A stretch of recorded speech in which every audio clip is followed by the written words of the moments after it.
What is up, App Nation? It is Steve P. Young, founder of appmasters.com, the place you go when you want action-packed content related to helping you grow your app downloads and your revenues. And today we're gonna break down all the new features for ASO in 2022. We have a YouTube playlist where we really break down ASO. Not a lot has changed from the fundamentals, but there have been some new features on both platforms that we're gonna cover today. And joining me today is Rita from ASOMobile to really talk about some of the big impacts on ASO. Rita, welcome to the show. Hey. All right, Rita, I know one of the biggest features that I'm most excited about is Apple's in-app events. Now, for those, and I'm going to read straight off of Apple's thing, in-app events are timely events within apps and games, such as competitions, you got movie premieres, you got live stream events or more. You can do anything really as an event, challenges, you can, so read more about it. We're going to go through some of the documentation of it. But what I really want to talk about here is how it's going to really impact ASO. So Rita, what are your thoughts on in-app events and how its impact on ASO? Okay. So, I see that the in-app events, they're going to increase the app visibility. That's for sure. So that could give you more search results or more options for returning users when they search for an app. They can see they will not see the screenshot, but they'll see this pop up with the event. Yeah. And I think that they'll appear in editorials as well, collections like Today, Games, Tabs. So everybody will definitely see them. And so I guess that it will be a great thing to have.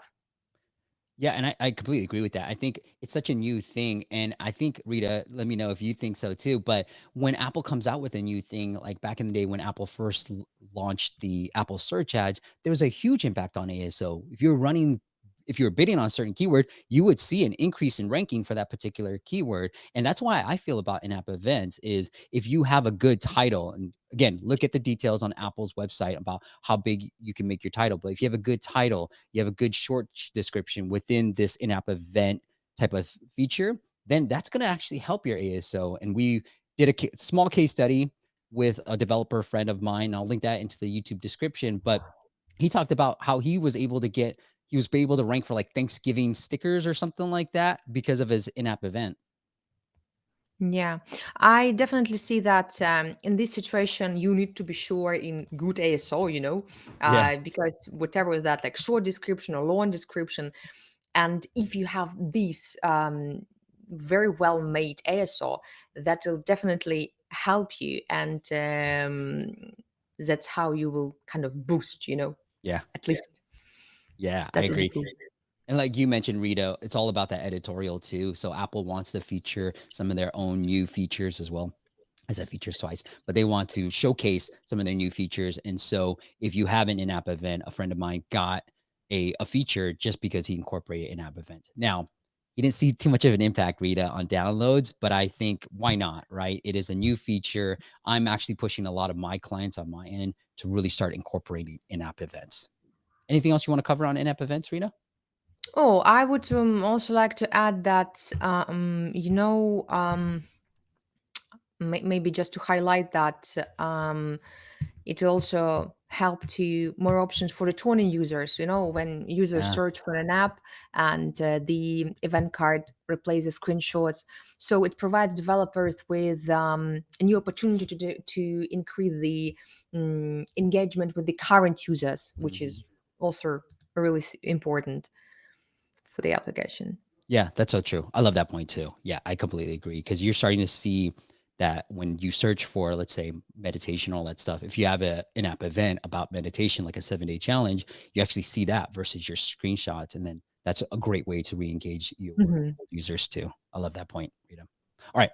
The next thing that we want to move on to is the long awaited, it's finally arrived, Rita. It's A/B testing on iOS. Now, I broke down a video on how to do it right now, but let's go over some of the critical things on A/B testing on ISO. So the first thing that you can do is let's just break down the A/B testing feature, Rita, and then we'll talk about custom product pages and the difference between the two.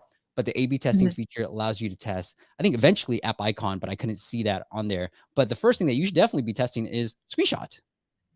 Oh, sure. Everything is about visuals, Yes. especially if we talk about the customers. But yeah, you can customize your product page screenshots and promotional text and app preview for any page localization. So A/B testing is definitely something long awaited, and it will help on all of the stages, to check the data, to gather the data about the base of that, and also mm, I think that Apple Search Ads will support custom product pages, so you can use them to create tailored ad options and variants, which is also nice. Yeah. Yeah, and I think with A/B testing, one of the most questions I get about is, should I use video? Should I use static images? And so a friend of mine actually did an A/B test, video versus non-video, and he saw an increase in downloads conversion. So impressions over downloads over impressions by not having a video. And so that's one of the Mhm. biggest things I think you should be testing is video versus non-video. And then definitely start testing the order of your screenshots, which messaging is actually more important. I always am pushing to have social proof in one of the first three screenshots. So I think that's pretty important. But I think with the screenshots, anything you want to add on the screenshot side of things, Rita? Like I what are I some would messaging say that we that, should put in there? I would say that testing is a must. So that's why it was such long-awaited thing. Yeah. But so yeah, testing, testing, and testing for that. Everything's about testing.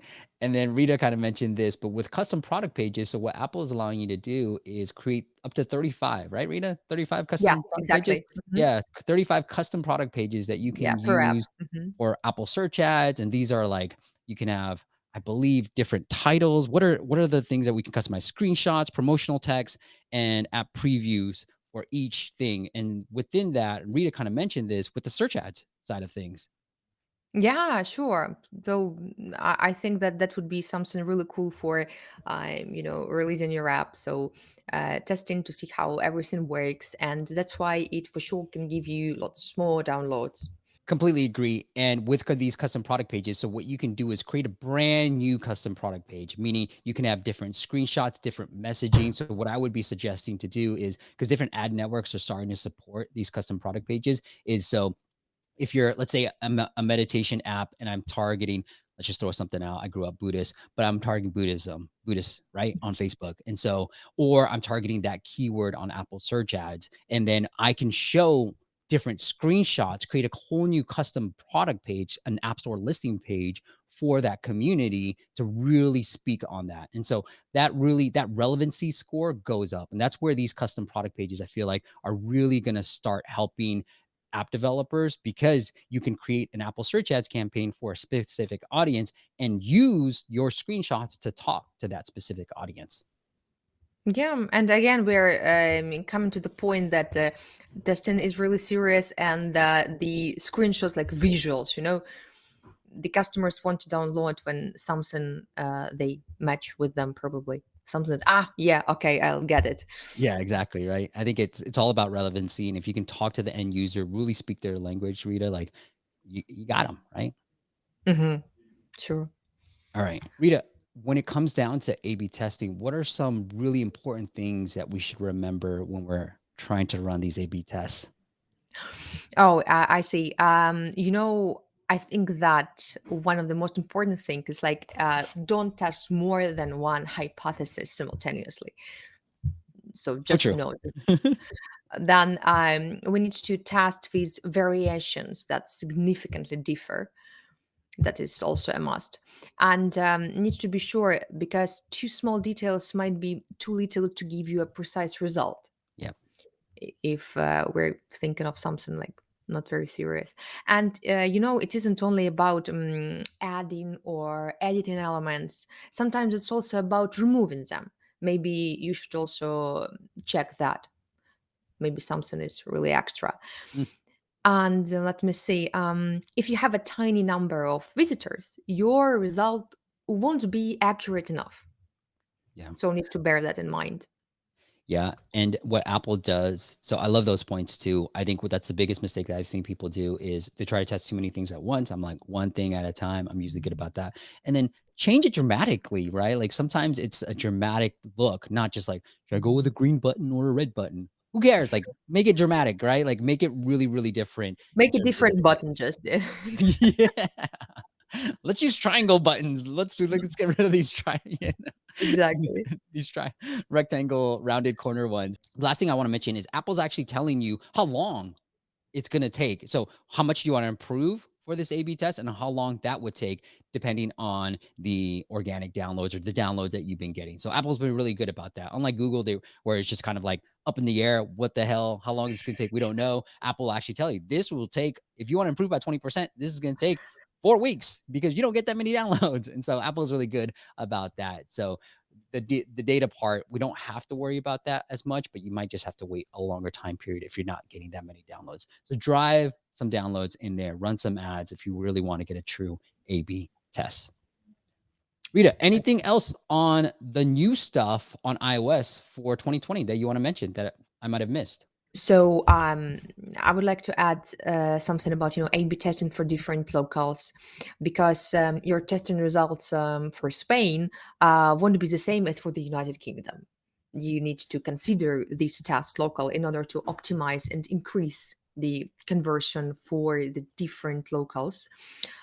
And thinking about the Google Play and the iOS, besides don't use your mobile A/B testing results from the Apple App Store in Google Play Store. User behavior is different in each store. That's why they are separate, actually. So we need to consider them separately, and the layout of both stores is different. So if you want to have accurate results, you should test for each platform separately. That's a great point, Rita. And one thing I want to add on is one client, we were A/B testing screenshots on Google Play, and we noticed that there was no difference between portrait versus landscape. Now, I'm a big fan of, I think it's portrait where I can show 3 verticals on iOS, but on Google Play, the thing is the screenshots are not shown in the search results. So on iOS, they are. So you might want to have 3 different screenshots versus Google Play where you only see the icon. So to your point, you know, don't take some of the data you got on iOS and bring it into Google Play. Now you can A/B test on both platforms. So go ahead. Each platform is different. A/B test on both platforms, and the results will be different for each different platform. Rita, that was so amazing. Anything that we missed, so you want to make sure we cover? No, I think we've made it really detailed, I think. Yeah, I thought so too. Hope All so. right. A/B testing in-app events, and then Reed really broke down the best practices for A/B testing. All right, guys, join us for part 2 where we really break down Google Play ISO and some of the big changes. I feel like there's real fundamental changes with ISO that have a big dramatic impact on downloads. So join us. Rita and I will be back for part 2, really breaking down all the new ISO for 2022. And the last thing I'll say, guys, go check out ASOMobile, asomobile.net if you're looking for a great ASO tool that'll give you all the data, all the competitive analysis that you need to grow your organic downloads. Rita, until next time, I'll see you on part 2. Yeah. Yeah.